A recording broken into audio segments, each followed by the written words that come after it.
Today is May 23rd, 2022. The time is 5:28, and I call this work session to order. First up, we have a city update. Ms. Solano. Good evening, Madam Chair, City Council. The mayor is on vacation this week and he's not able to join us this evening via Zoom. But I do have a few city updates to share. First is the COVID update with a 1 week positivity count for the past week of 125.9, which was up from 109.2 last week. And the 1 week positivity rate of 5.3, which was up from 3.9% last week. Pueblo County does have 11 days of stabilized hospitalizations due to COVID. And we did receive a report from the wastewater department today, and the influent testing had come down. So that's a good sign. That's predicting out about a week of cases. The only ARPA update I have is to let you know that we are still on deposit watch. But the mayor did receive a request from the federal government to provide for our accounting office to provide the appropriate electronic deposit information to them. So that hopefully the ARPA second tranche funds are on their way soon. It is today the 23rd, and we would have had the first tranche by now a year ago. So we're still on watch. Due to the heavy snow wet storm, facilities and parks worked today to establish a city drop-off for everybody that is cleaning up their yards. And I think Daryl's going to pull up a map. We're going to open up Lake Mennequa Park. The hours are actually going to be beginning tomorrow, 10 to 6. That'll allow anyone who works until 5 just an extra hour to get there to do the dumping. And that is tomorrow through this Friday, so the 24th through the 27th. And then they also are going to leave it open this coming Saturday for those that can't make that time during the week. And Saturday's time is from 8 until 4. And let me click here and look at the screen. There is a specific map that went out on the website and a social media that will help those drivers know where to enter off of Pueblo Boulevard, drive through, drop off site, and then how to exit back on Pueblo Boulevard. So that information went out in a press release. And again, it's on city social media and Parks website. And there was a also on the city's website. They can find that map on any one of those three.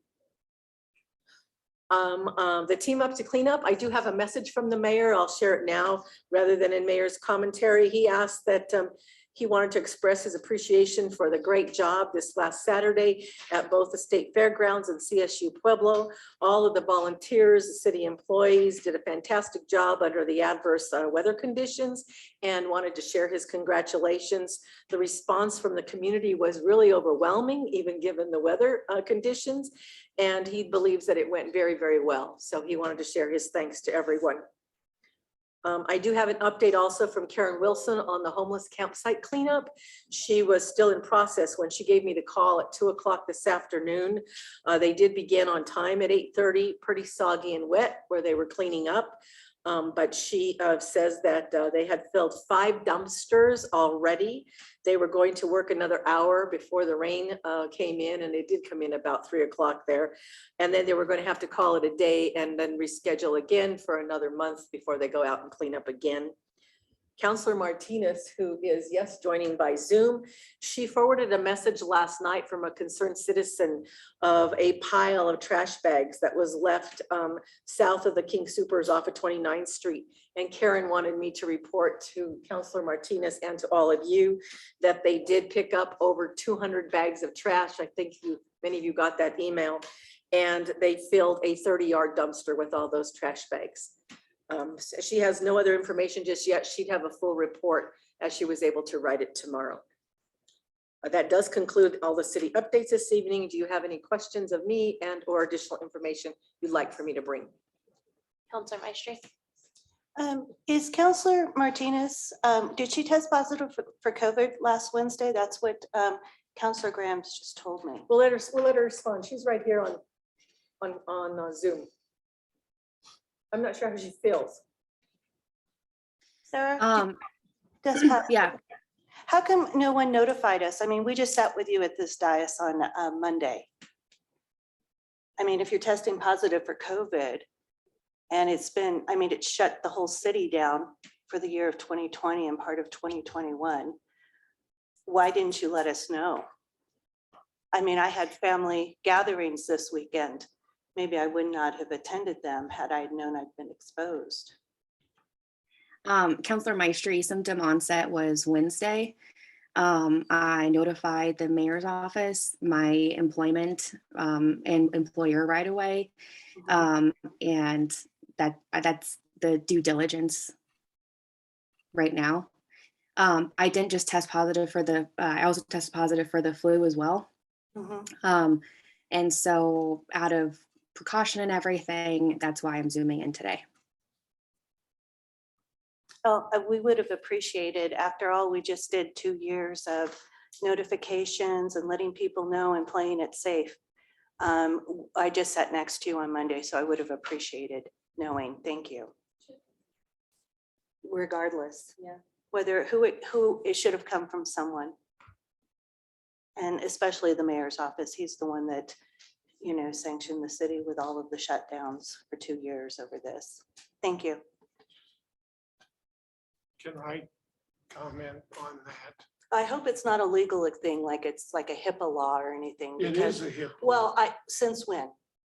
When you're asking people, Confidential. I'm going to ask you. You're since- criticizing the mayor for not disclosing confidential Uh, medical information. Right, that's the vaccine. He If does someone not is, if have- the mayor has no problem asking anybody if they're vaccinated, and that is confidential information. No. Yes, There's it a is. difference between No. getting vaccinated and having the virus. No, Having the virus No.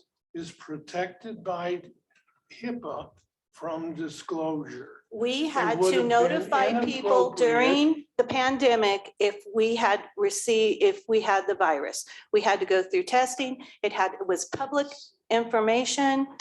We had to test, we had to. You Counselor could always Maestri, still wear a mask. just one clarification, Mr. Kagosick, we did have somebody come to council the first month of council who had COVID, Elvis Martinez, who comes very frequently, and we did get an email from the mayor himself Yes. letting us know that the counselors, everybody here was exposed to COVID Exactly. and to please be careful. So Mr. Gratishard did previously send an email out letting us all know that somebody was in council chambers with COVID. Now, Yes. it depends on whether the mayor had permission from Mr. Elvis Martinez to make that disclosure. I'm assuming he did. Well, let's hope. Counselor Winter? Yeah, I just wanted to talk to council about this 15 grand for the Goodnight Barn.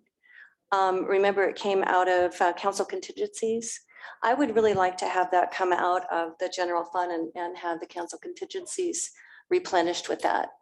I'd like to have an ordinance for that. Ms. Solano, is that something we can get drawn up? Yes, Thank you. Has that been approved already? It was approved. And then through a I council also- contingency, through a resolution. It was approved 2 weeks ago. Okay, so the request is to rescind that resolution, prepare an ordinance to take the money out of reserves. Is that correct? Yes, that's what she's asking, Counselor Winter is. That was the initial direction. Counselor Winter, did you have something? I do.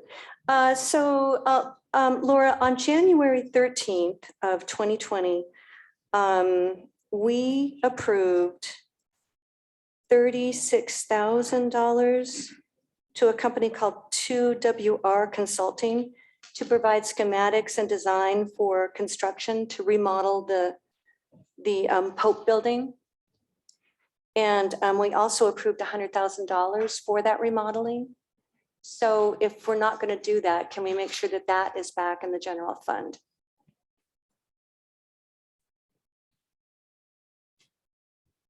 Counselor Winter, anytime I say I think, I should probably tell you, I should clarify. Mhm. I do know that whatever was unspent, I believe, was transferred in a subsequent ordinance to be used for the flyover, the other side of the statute on the flyover coming in from the north side of the city. But I will confirm the amount that The was spent. statue. The two sides of the highway, and there one is the sculpture on one side, and the other side of the highway will have a sculpture, but I will confirm the amount that was spent per Pope and what was transferred with the rest of the $100,000 that was And did we appropriated. receive those schematics and the design? I'd like to look at those as well. I will ask, I think Scott Hobson has those, and I will confirm. Can you it have and ask him to send bring that those to you. me? Okay, and then let me know what happened to that $100,000. Yeah, I said that's what I believe the remainder will be, so I will reconcile that 100,000 and let you know. Okay, all right. Oh, and then I had one more question. On February 24th of 2020, we gave $100,000 to Grid Alternatives Community Solar and an additional $200,000 for softball field, plus $36,000 for plans. So I'd like to know what's going on with that. I will ask for the status report and the reconciliation. Especially since Councilor Tencio is in Vegas now trying to get money for the softball field. So I want to know what's going on there. Okay. Okay. And then also one more thing. The Aquatic Center, we approved $12,500 for a feasibility study for the Aquatic Center. And then Pura also pitched in $12,500 for that study. We haven't heard anything about that. That was a year ago. It was, and I think it was a match that we submitted up through DOLA, through the Department of Local Affairs, for an administrative grant. And the grant was up to $50,000, and there was a contract that you also approved. And we are just around, and the reason I know the update there is just about to close out that grant. So the Okay. update will come from Stephen Meyer and Mike Sexton, and I'll ask for that. Okay, thank you. Any other questions about city updates for Ms. Solana? Okay, moving along to our second item, opioid settlement and local allocation. Can we have Commissioner Garrison Ortiz and his staff up to the podium, please?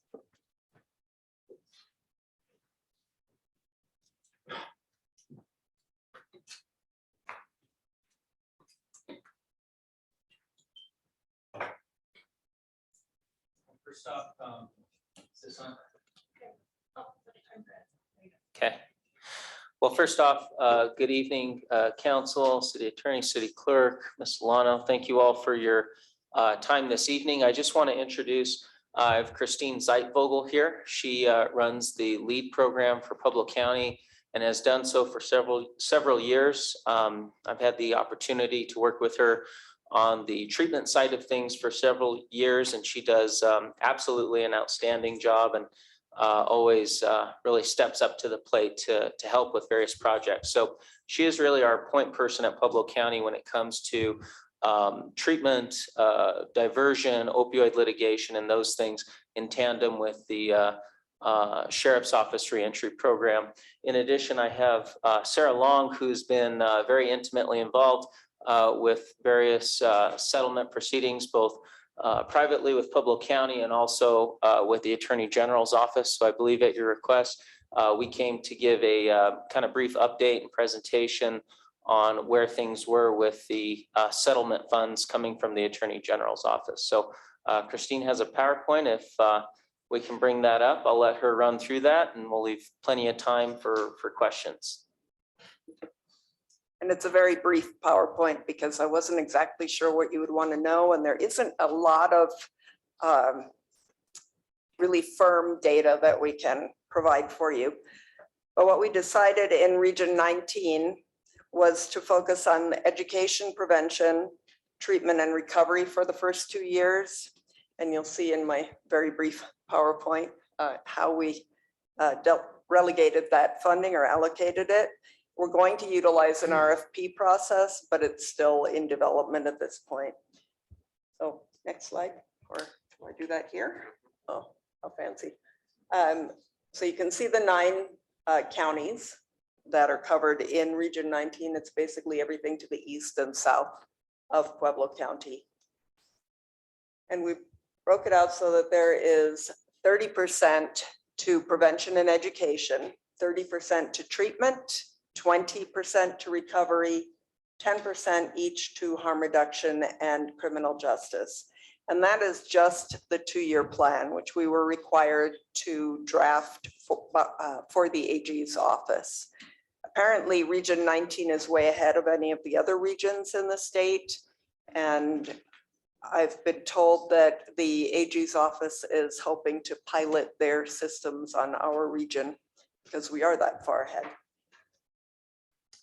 So the 30% for treatment, we decided that it was important to, wait, I skipped over one. So prevention and education.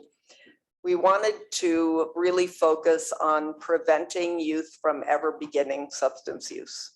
So we felt very strongly that putting a significant amount of funding into prevention and educating our youth, and then also older members of the population, would have our greatest impact and the longest term impact.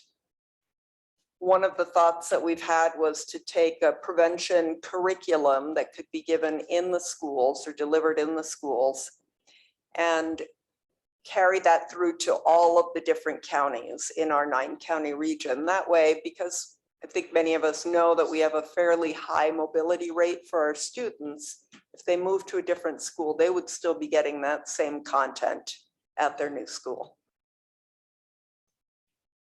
Treatment, we'd like to focus on expanding access to medication-assisted treatment and to outpatient services. As you probably know, those are all rather expensive, and so that got a fairly large allocation as well. Recovery, a lot of the cost for recovery will be in housing, job creation, or job supports for people. There's also a strong need to build up peer programs to support people while they're in recovery and help them with the process. It's really a challenge to go through treatment, go back into the exact same environment in your community, and expect to remain stable and sober. And finally, we have harm reduction at 10%, and we're expecting that to be covered as far as the educational component of harm reduction to be able to gain some of its funding from the education and prevention portion.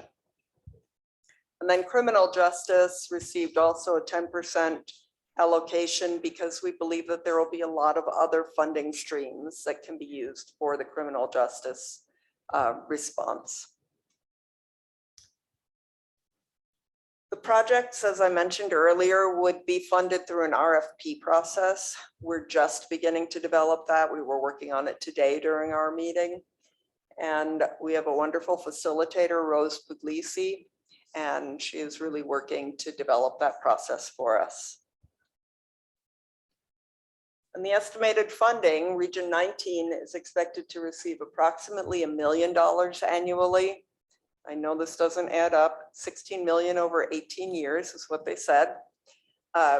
This is still an estimate. The Attorney General's office is working very hard to get the amounts solidified for both the municipalities in the areas and the counties.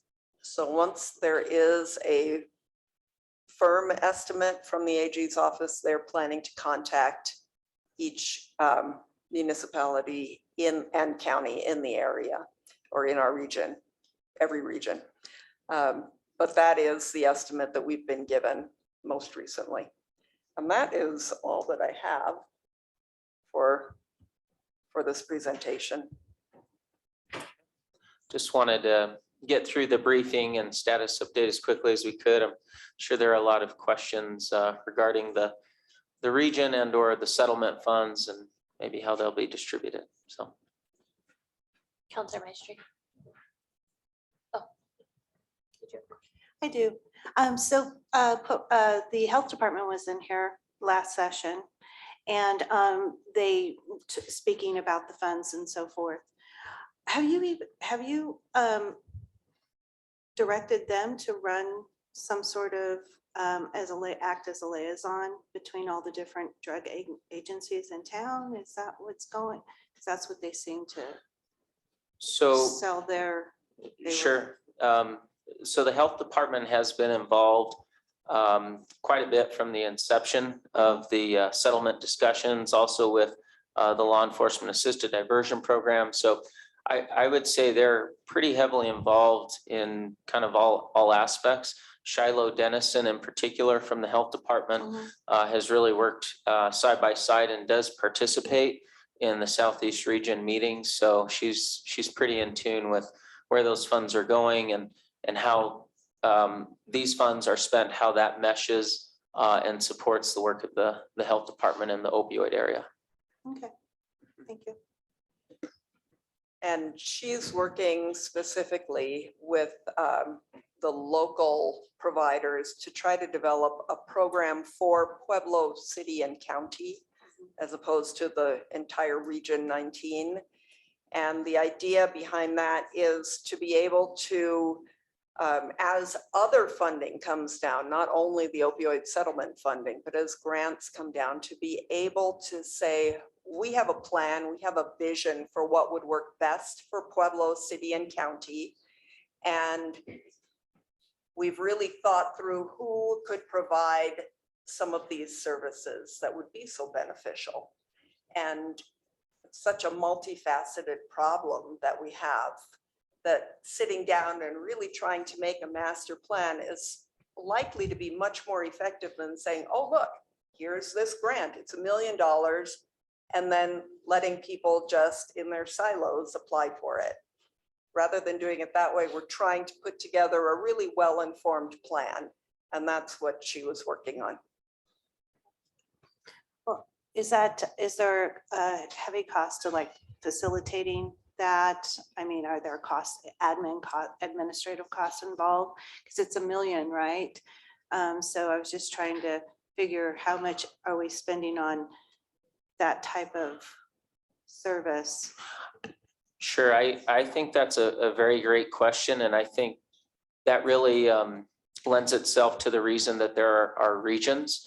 So to divide all this money up across the state between the various counties, municipalities, the providers, everyone has an idea, right, of what will work. There's no shortage of enthusiasm around this, as there should be.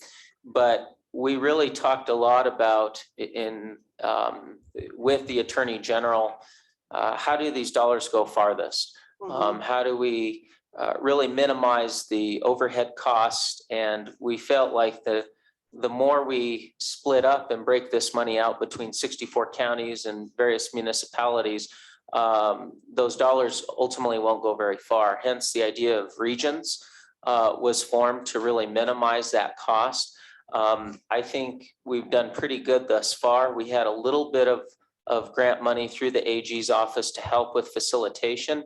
Pueblo County for the region is lessening that burden by, we're acting as the fiscal agent, really free of charge. So our budget and finance director is carrying a little burden. Sarah Long, who's with our county attorney's office, is doing a lot. And obviously Christine Zeitvogel. So I think we've really lessened the amount of administration that's needed. Rose is on a small grant that's going to expire. She's done an amazing job, but I think because she believes in the work so much, she's willing to do it on a volunteer basis. So we've really been quite efficient thus far.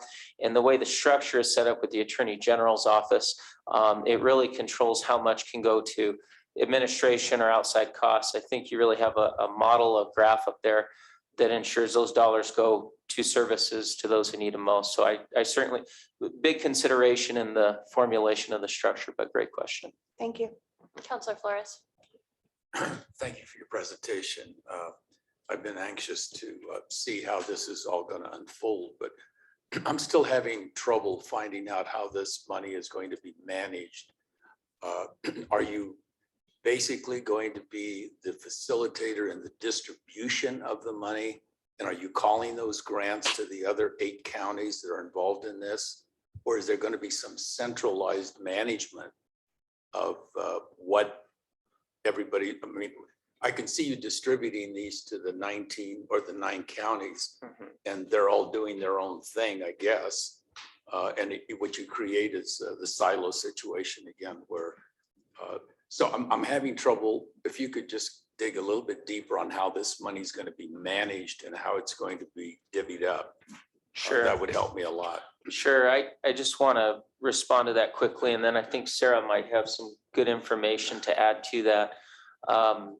So the Region 19 group, the Southeastern Colorado group has representation from all of those counties. We have other people that attend those meetings, but there are direct representatives that have voting power on the actual disbursement of those funds when those funding decisions come due. But I feel pretty good about the model that we have because I think it lends itself well to, especially with these smaller counties. If you look at some of these counties that we're in this region with, those dollars would not go very far at all, divvied up amongst them. But I think there's a lot of good cohesion in those region meetings to say, hey, if Pueblo County is healthier and better for it, so are those subsequent counties in the Southeast region, and we feel the same way. So I think our region, I don't know how all the other regions are functioning. I know we're standing up the quickest, but I think the model that we have to work within because of the Attorney General's office will ensure those dollars are spent in a very equitable way. So do you have anything you'd like to add, sir? Yeah. Sure. Go ahead. Sorry. Good evening, Council. So as you know, some of the delay with getting actual numbers came from the time it took to appoint the national administrator in order to determine how the state by state the settlements were going to go. So once we get the actual numbers, those will be, our graphs will be a little more precise. One of the things that the region's currently working on, they're looking at is an RFP process. So they've already been working on a draft RFP process. This won't go specifically through the county, since it'll go through the region with our facilitator. Our hope is that there will be funding down the line to have the facilitator or coordinator working full-time with the region. And one of the discussions that actually happened at the meeting today was to address that exact point, how that would be determined as far as the funding. So two of the options that they could consider is to do grants in a lump sum type situation through these RFPs, or to do a reimbursement grant. And one of the issues that comes up with the reimbursement grant is the administrative cost of that, having somebody who on either a monthly or quarterly basis is comparing the receipts that come from whoever it is that's contracted for these services and providing those, distributing out those funds. So Rose plans to have further conversations with staff from Pueblo County and including Ashley from our budget and finance, and kind of come up with the plan and see which would be which would cause more administrative cost, and then the region can vote on that. But the, and correct me if I'm wrong, the RFPs we're looking at are for specific services for the region. They aren't looking at this amount of money for this county, this amount of money for this county. It's looking at what is the need for the region, who can best provide those services, how much of the grant needs to go to that individual. I had a discussion with Mr. Weiser, hoping that they wouldn't use a straight population distribution. And he assured me that that was not going to be the case. But as I look at the numbers, it looks as though they're distributing. I was expecting more money, quite frankly. And that's because I thought that the money should be distributed. If you're looking at the opioid crisis in total, like your human body, and you have a certain part in your body that needs more medicine, just because of the problem is more dire, I really felt that that should have been the focal point. Obviously, somebody in his office or in Denver made that decision, and we have to live with what they're sending us. But I'm curious as to whether or not these other counties will also benefit from the services that we have at Pueblo because of us being the largest town and probably in that area. And I'm hoping that they will benefit from that too. But I want to make sure that it's it's enough money and it's economical that we're going to be able to really penetrate and really make a difference with this problem. I think, as Christine might be able to expand on, two considerations that have come up in these meetings so far. One is, as you're probably aware, when the municipalities are granted specific funds, it's up to the municipality to determine whether those funds, if you opt in and keep the funds yourself and are responsible for the fiscal reporting to the state for that, or if you opt out and those funds are then also added to the money for the region does want to consider which municipalities have opted in, how much of that funding has come into the region, and how they can make sure that that funding is used to address the population that that funding has come from. So that's one of the considerations. But another consideration they talked about are there are more resources in the city here in Pueblo than they have in some of the more rural counties. And one of the biggest things that has been discussed is transportation. So those types of issues to make sure that other counties that don't have access to the resources that we have here do get access through this funding have also been heavily discussed. Thank you. Councilor Martinez Ortega. Yes, thank you. I'm curious if we can get access to the slideshow that you have. Of course. Yeah, Sure. can you send that over to us? Yeah, we can do that. Thanks. And second, what's the process that you all used for the allocation to like these different services? That was decided in the C-Corps meeting by the entire board and put to a vote. So that was the representatives of all of the 9 counties. And I don't recall we had months and months of discussion and people came up with that small grouping there. We are given guidelines by the AG's office. So those are the 5 areas that we could fund. That was dictated by the plan.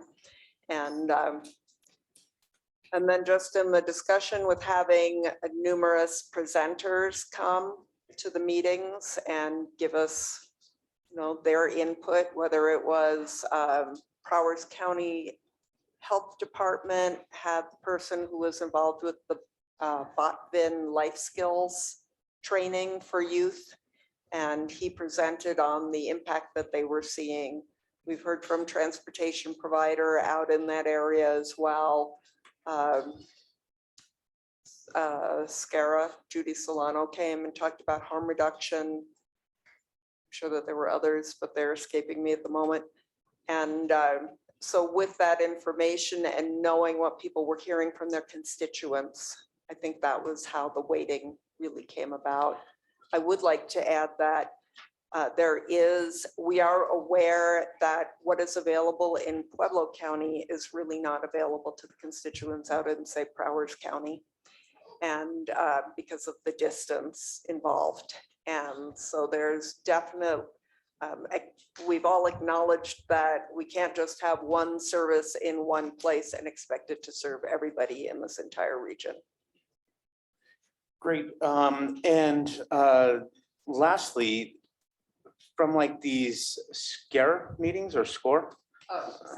C-Corps. Oh, yeah, there it is. That's what from the C-Corps meetings, how many of the folks that were a part of these meetings were directly impacted or have lived experiences with opioid substance abuse? How many people were actually involved with this decision-making of the allocation of these funds? The makeup of the board is also driven by the guidelines from the AG's office, and Sarah might be a better person to speak to this. So here. So the region board makeup came through the MOU that counties and municipalities signed on to through the Attorney General's office. And the way that they did the board makeup was to allocate the seats to each county and have a representative and then somebody who they could either have somebody else from another commissioner or one of their staff members, or it could be somebody from, say, law enforcement or the health department, et cetera. So each county has kind of chosen who their representatives are. Then in addition to that, they have these advisory roles. So that's where a lot of these presentations have come in. These presentations are coming from the community organizations that do work with the individuals that will be most impacted. They come from the health department, and that type of advisory role is meant to guide the voting members.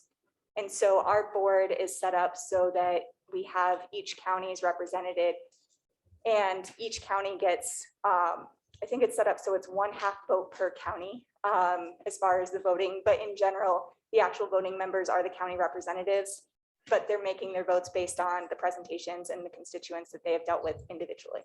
So is there anybody with actual lived experiences or direct impacted who's on this vote? Who are the voting members? Not a voting member as far as I know. I do think there have been a number of presentations, so there probably has been. I believe that all of the meetings have been recorded. If any council member wants to reach out to our office, we can try and get a copy of that to show you. To answer your question, I don't believe that we're aware of anyone with that experience personally. It doesn't mean that doesn't exist, but it's not something, at least that I'm aware of, looking at the composition of the committee at this time. Okay, do you think that's important to have somebody like that at the decision-making table when it's about them specifically, or people, their loved ones? I think it's absolutely critical that their input, their voices are heard when it comes to that, to the expenditure of public funds. I think we've done our best to really incorporate those voices into the various groups that really do roll up ultimately to us as decision makers, whether it be the substance use response ecosystem, which has been meeting ongoing on an annual basis for several years. Monthly, those voices are always present. I think those personal testimonials, those stories, that input is taken and weighs pretty heavily with the SURE group that we work with. Our group with our lead stakeholder committee does certainly hear from some of our clients on a volunteer basis, of course, because that information is sometimes private. That information isn't always something that folks want to share, but I will say that we've heard a lot of great input through the LEAD program, through the SURE system. So I hear your point. I don't believe that's an actual requirement for this particular group with the state, but those voices are, I would say, very strongly represented and certainly heard through the various working groups that you have throughout the community when it comes to opioid response. Great, thanks. Yeah, and if it's not this project, then we definitely should have more lived experiences folks at the table when those decisions are being made about them. Thanks, guys. Any other questions? Okay, thank you guys so much for the Thank presentation. you for your time. Appreciate it. And next up, Household Hazardous Waste Program. Mr. Hayes from Public Works.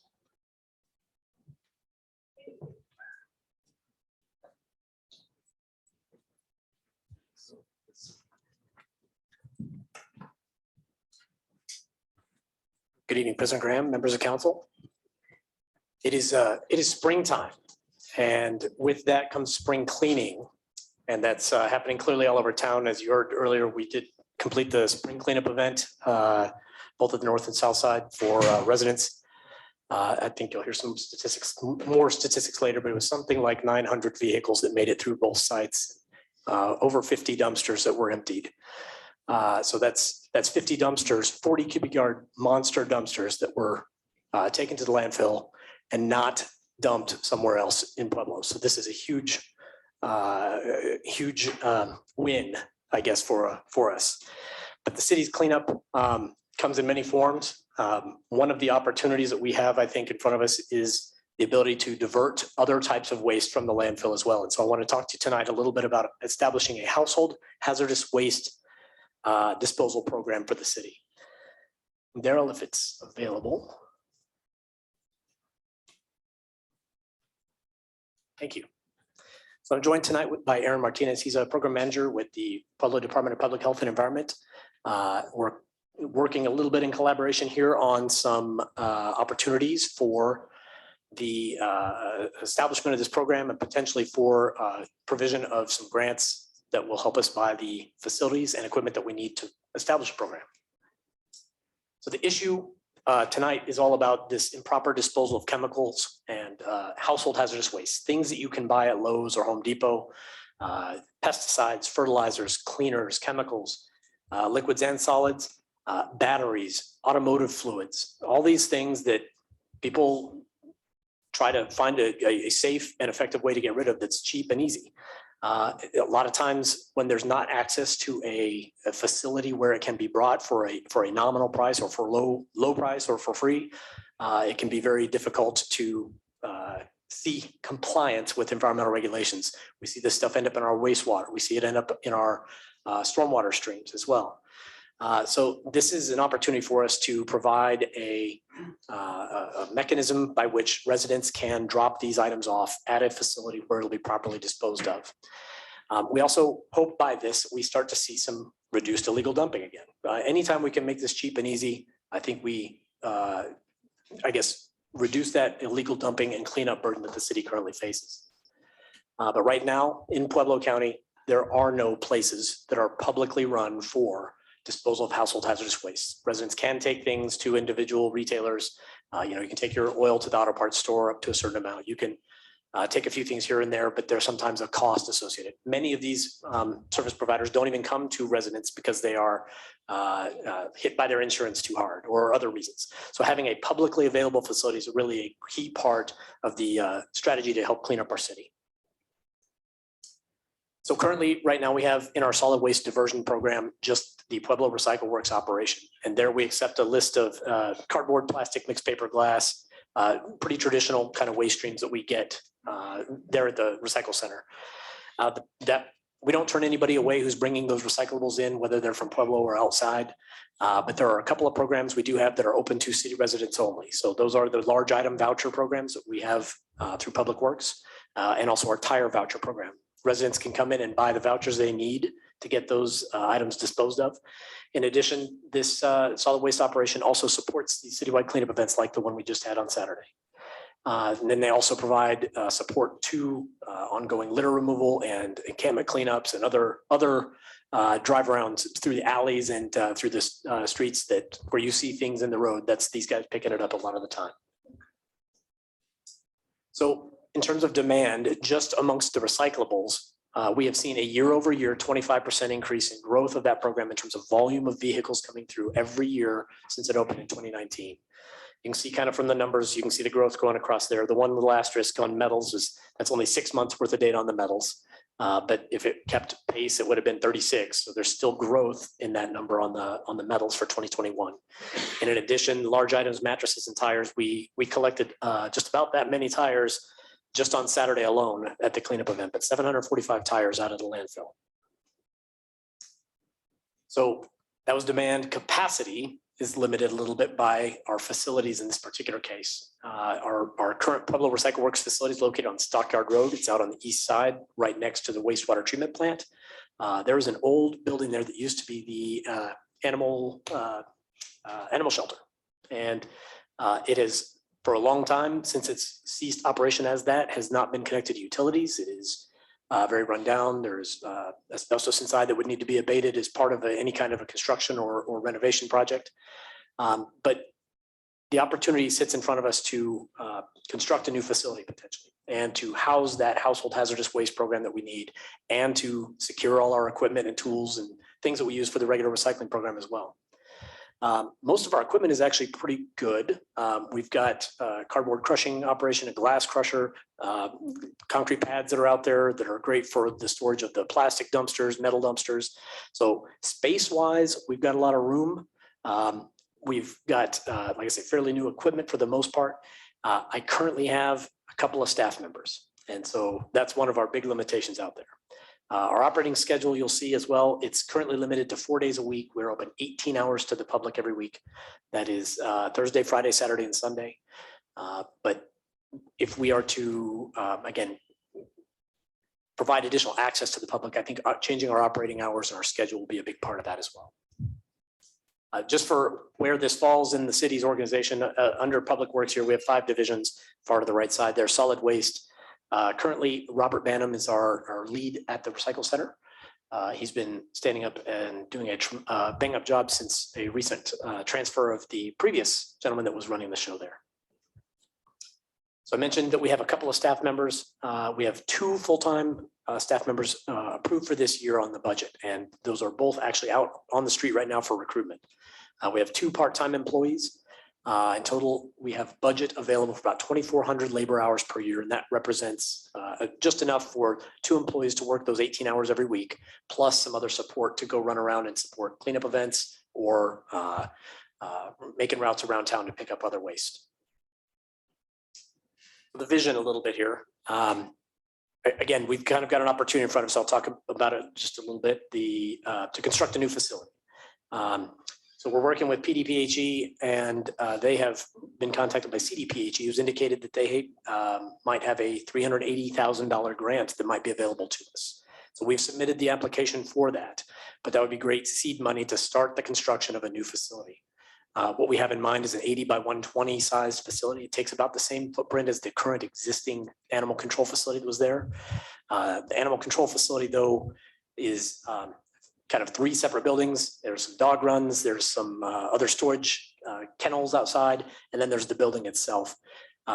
Renovating that building is likely to cost as much as constructing a new one. And it would probably never be as functional as we need it to be for the intended purpose. So we're proposing a construction of an 80 by 120 warehouse style facility with the build out of an office. Our current facility doesn't have any restrooms, so our employees are out there using a portable toilet, and patrons as well. So having the right facilities for our residents, for employees, is an important piece of this as well. The facility, if it was constructed to that standard, would also provide the space needed for the not only handling the household hazardous waste piece, but also, like I say, supporting the rest of our recycling operations as well. One of the pieces that's missing always is education and outreach to our public. They need to know where to take things. They always have questions. Where can I take my batteries? Where can I take my motor oil? And so we want to build that program up and make sure folks know where to go, improve our communication outreach as well. So part of this will be expanding or improving that aspect as well. And one other waste stream that we've been approached about quite a bit is accepting residential green waste. Also important after this week where all the tree branches have come down, right? That's an ongoing need, though. It's not just after storms. But post-storm, it would be a great capability to have a single site where folks can bring things if we have the equipment to handle that capacity. So there is a program called the Front Range Waste Diversion Program under CDPHE. They are actively looking for programs along the Front Range to stand up that can take green waste, establish composting type programs, other ways to divert waste out of the landfill, particularly this organic style of waste. One of the pieces, again, we don't turn anybody away right now, other than the vouchers. Those are open only to city residents, but we don't turn folks away. We have folks come from as far away as Raton, New Mexico to drop their recyclables off on a regular basis. So our recycle center is one of the few in nearby counties. Fremont County's shut down recently in the last couple of years. There are several that are kind of in transition or have unmanned sites. They suffer a great deal from having contamination of waste, and that ends up costing a lot more money. So our program has reach. People come from far away to utilize it. So it's clear that it's in need and in demand. But as always, one of the pieces we need to do is secure some resourcing to sustain the program into the future. A couple of opportunities here to do that, and we'll talk about those as well. Here in Pueblo, what would a household hazardous waste program look like? And there are a number of things that you cannot take to the landfill right now, right? Certain electronics cannot go in. Batteries shouldn't go in. Fluorescent bulbs have mercury in them, so we'd like to keep them out of the landfill. Paints, technically speaking, you're supposed to take the leftover paint, pour it in kitty litter, let it dry out, throw the solids to the landfill, and take the can to the recycler, right? So that's a lot of work. And where we might be able to establish a program where paints can either be exchanged or recycled, that's a much easier and more accessible way for people to properly dispose of their waste. fertilizers, pesticides, all the automotive fluids we talked about, cleaners, anything poisonous or toxic that could potentially hurt sanitation workers or harm the environment. These are things that we can get out of that waste stream. And I think our landfill operators will also see some benefit by those things not being in the treatment process that they have to take out of their leachate at the landfill. I mentioned partnership with PDPHE down here. So again, with the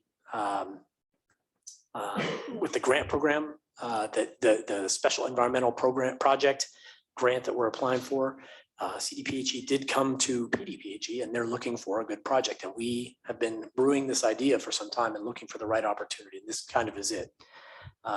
Aaron, if you want to talk for just a second too about how these programs maybe, how we've done this in the past, how we've handled household hazardous waste. Yeah, so I don't know if anybody participated, but April 23rd, we had a household hazardous waste day. That was basically half a day. We went from 8 to noon at Mineral Palace Park, had over 300 participants.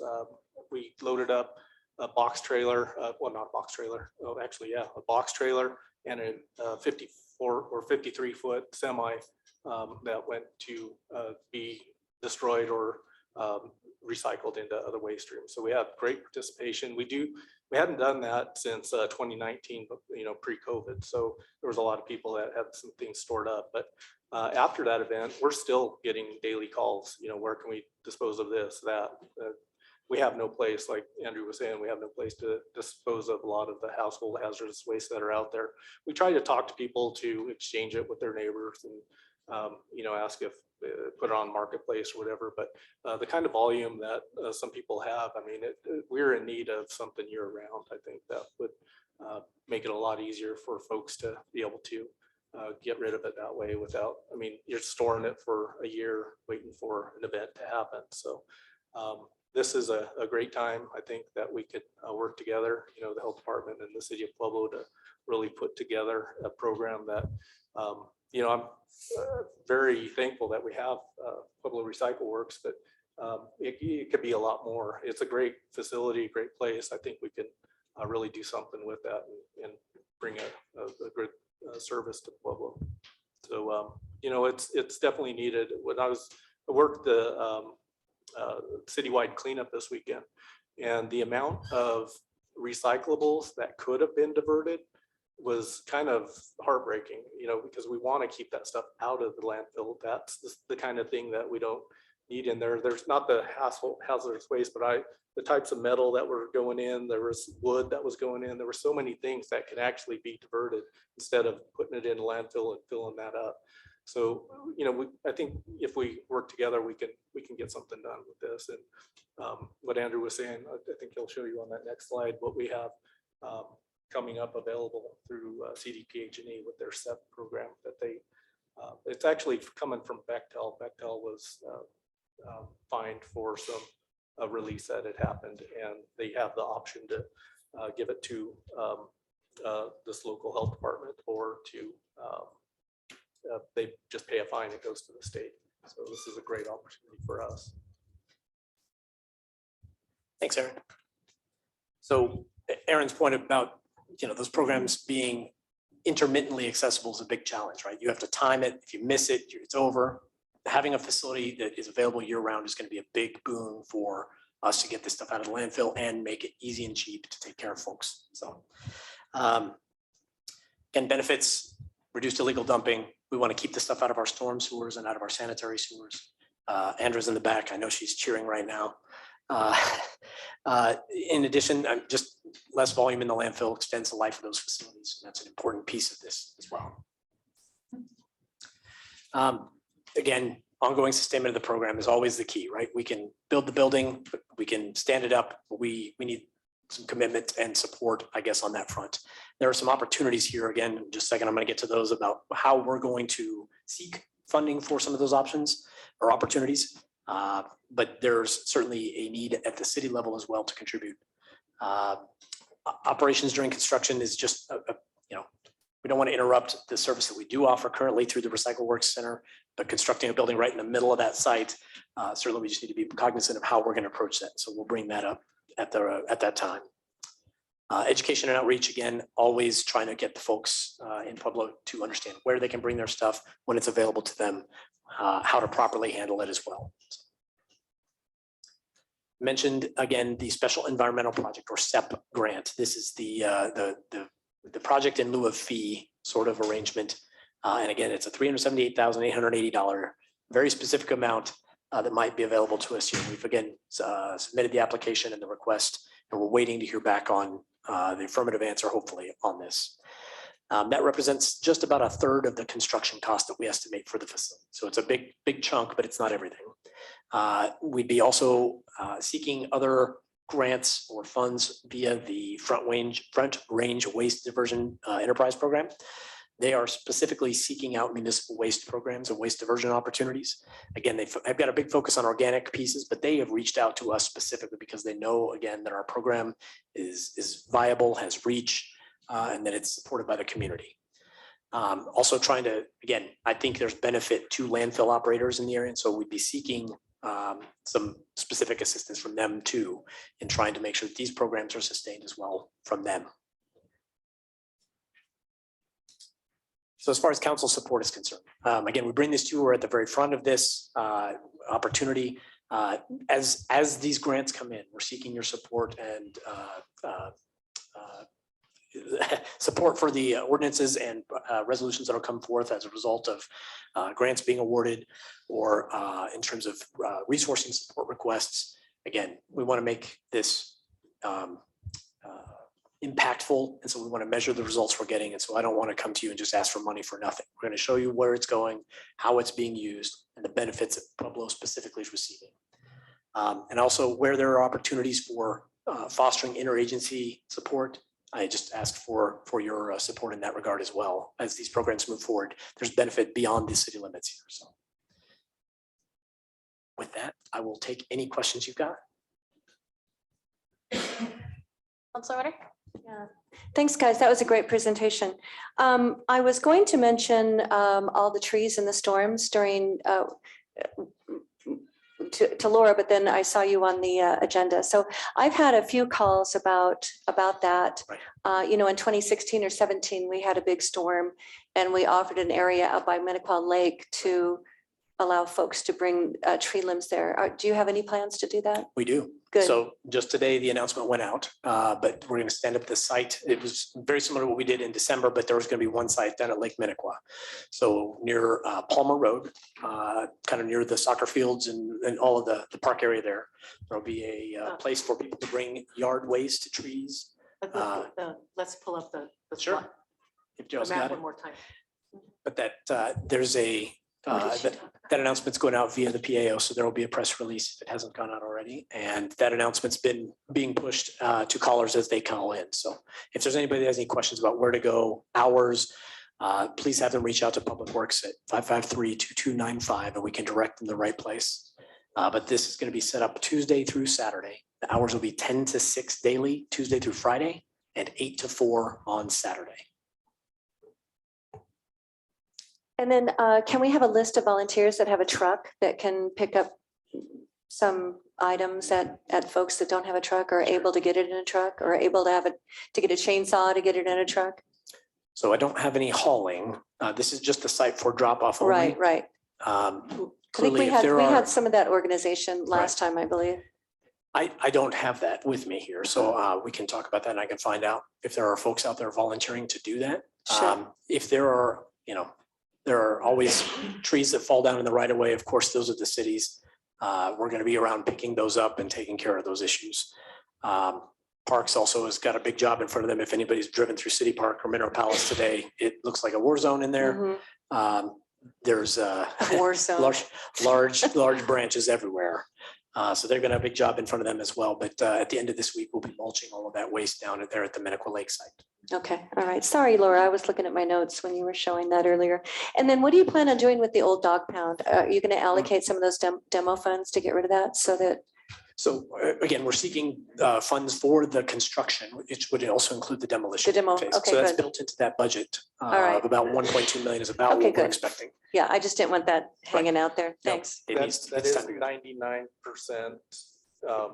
already gonna be funded. So I just want to let you know it's not really hanging out there, so. 99.9. Counselor Flores. Thank you. I've been giving this a lot of thought lately, especially our contract with our current provider out at our land waste. And two things that are in my head right now. One of them is what is our current contract obligations on them to be solving some of these problems? It's amazing how much stuff they're not dealing with, even though we've got a contract with them. Somebody needs to look at the contract and see whether or not they need to be recycling stuff. They should be the last people that want stuff in the landfill that doesn't belong in there. So how we got into this, where our provider out there is basically saying that half the stuff the city has, they don't want, or they don't have any way of recycling it. These are professional people that we have a contract with. These are the experts of the United States. And then secondly, if there is no contractual obligation on their part to be dealing with a lot of this stuff, when does our contract come up with this company? And going forward, not today, it could be next year, 2 years from now when that contract expires, that needs to be looked at. I mean, those are the experts that should be dealing with a lot of these problems that we're trying to deal with peripherally right now. And so if it's not today that we can tighten up that contract, that's where we should be headed. You know, the simple things of paper, of glass, it's amazing that we are not making them responsible for stuff like that. Sure. Part of the success of the recycling program is the success or the segregation of those materials, right? So when those things come to the landfill and they're not segregated, that's a lot of labor and cost. And it quickly makes it economically not viable to sort them at the landfill. So that's one of the benefits our program has at the Recycle Center. And yes, I think there's benefit to them in the regard that, you know, we have the potential to be able to divert those kinds of wastes. Contractually speaking, I can't speak to the contract between Waste Connections, who operates the landfill, and the city. There are ownership concerns out there that they own the landfill for the most part, and so it's a single company running the operation there. Are we completely out of it? No, I don't. I think there are opportunities for us to have discussions with them about their initiatives that would benefit both parties, and so we're seeking ways to do that. Mr. Kagosic, do you know when the contract with Waste Connection expires? No, I don't. Okay. But just fundamentally, they actually own the land out there and they can do whatever they want and they can charge whatever they want at this stage. They have permits both from the state of Colorado and from our local health department in terms of running that solid waste landfill.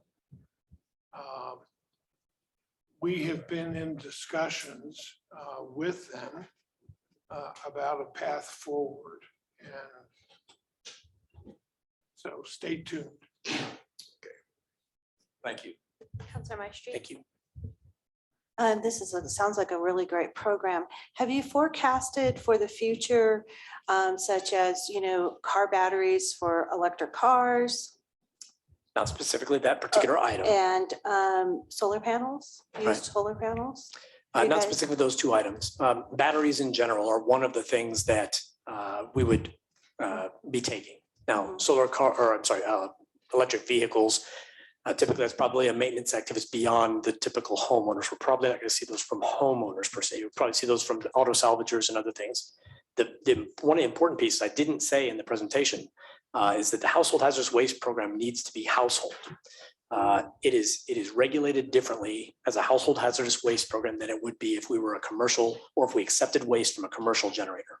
If we do that, we start operating on our hazardous waste regulations. different section of CDPHE would be coming to look at us. We've been looking at other programs, El Paso County's Household Hazardous Waste Program, for instance. I believe there's one out in Mesa County as well that we've kind of gotten some information about how they operate and how they're structured.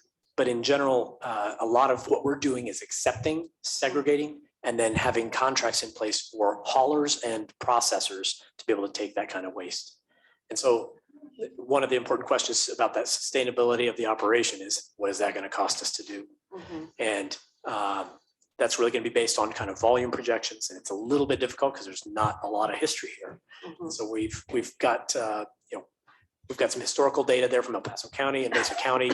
So based on population and how much waste they generate per person, we can make some projections, but it's going to be touch and go a little bit at the beginning, feeling that out. Okay, thank you. Yeah, I can add to this. To do that last project that we did, the household hazardous waste on the 23rd, we contracted with Viola. That was just one day, couple hours, and that ended up running over $50,000 for that kind of event. And so, it's very costly to do a one-day event. I think it'd be more cost effective if we had a situation where, it's going to be upfront to get this thing going, but once it's going, people are going to have access to it all the time. It's not going to be as much. And then that contractor is just coming down certain times, not making one specific trip. Because I think it's a great asset for the community to have, especially environmentally. And I mean, protection of sanitation workers. I mean, the benefits run the gamut. So. Anybody else? Well, it sounds like everybody up here is fully supportive of this. And, after being knee deep in people's trash on Saturday, there's definitely a need for a safer way to, get rid of this. We had cars pulling up with, 6 to 8 mattresses, several carloads, and it's too costly for, people to take that to the dump. And if we could help people recycle this at a lower cost and keep it out of the landfill, I'm in total support, and just let us know what you guys need. And thank you for doing this. Thank you for your time. Hey, President Graham. Oh, sorry, Councilor Martinez. I do have a couple of questions. Thanks, Andrew, and thanks, Aaron. And thanks, I'm so glad to see this collaborative partnership. And thank you so much for a great event on Saturday. I know you guys spent so much respectively on your own putting it together. So thanks, Aaron, and thanks, Andrew, for that. So maybe I missed it, but when will we find out about the very specific $370 $1,000 grant from CDPHE? It'll probably be this week. I can give you specifics probably by Thursday. How confident are you, Aaron? 99.9%. Cool. And then is the household hazardous waste program dependent on the new facility for the program to happen? I'm going to say yes. Okay. We don't have any storage facilities out there. And the new facility, because we would be accepting things like flammable waste, would require, appropriate fire protection and other things to be built in there. So the new facility would certainly be able to accommodate that and also double meet the need of providing the facility support, the recycling operation that's there as well. So it's a double win. Great. And so after Pueblo does get the grant, what's the timeline look like for the other securing of the 2/3 remaining of the capital infrastructure funds? What does that look like? Sure. So this fall, I believe it's actually August, if I'm not mistaken, is the deadline for the next Front Range Waste Diversion Program grant. June, we have to write a kind of pre-interest letter to them expressing what programs we would like to pursue, what that looks like. As far as the construction of the facility, I'm assuming a 2-year kind of phased construction. So we'd still have to design it, get it out to bid, build it. Our project timeline looks like about 2 years before we could stand it up from the time the funds were made available for that project to be executed. Does that answer the question? Yeah, it does.